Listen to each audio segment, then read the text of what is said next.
Hey everyone, this week's case study is another interesting one.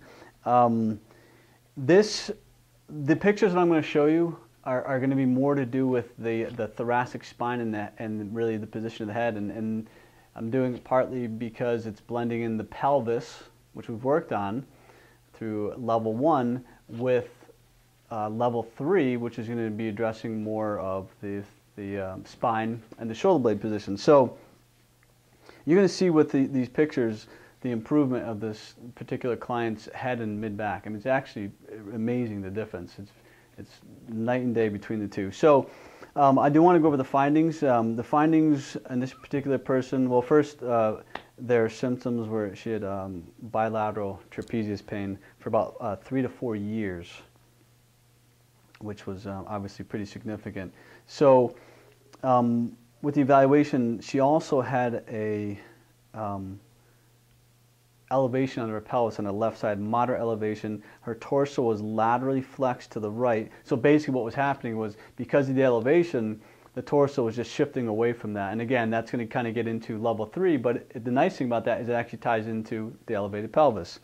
So from there, the side view, which you'll see, I only did basically from a waist up pictures. She has a moderate degree of flexion, and her head's really far forward, looking at the side view. The other thing was her right shoulder was moderately depressed, so she was low on this side as well.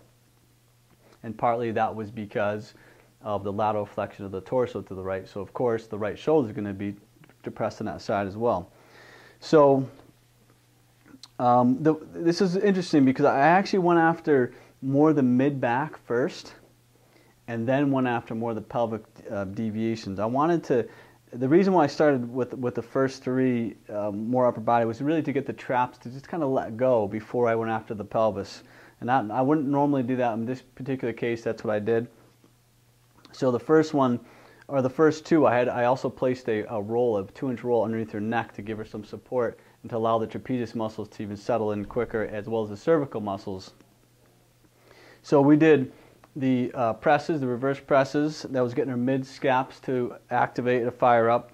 And then we had her arms out to her side. We did the rotation back at 90 degrees. So that was designed to get the mid to low back engaged. So really trap 2 and 3 engaged, but have the upper trapezius, or the trap 1, just let go. So instead of me giving her stretches, I gave her activation to allow those muscles to let go. From there, we went into the one-arm lat stretch. That was good to release the lat and the pec and the upper trap. And then I put her back into the neutral back position, and we did the abduction, or the knee presses, and then the adduction, the knee squeezes. From there, I had her roll over into her stomach. We did the ankle squeezes prone, and then the last exercise I had her on hands and knees, and I wanted to kind of blend in the mid-back with pelvis stability. So I had her on a quadruped position, sway back position, and then she was doing the squeezes between her feet with the pillow.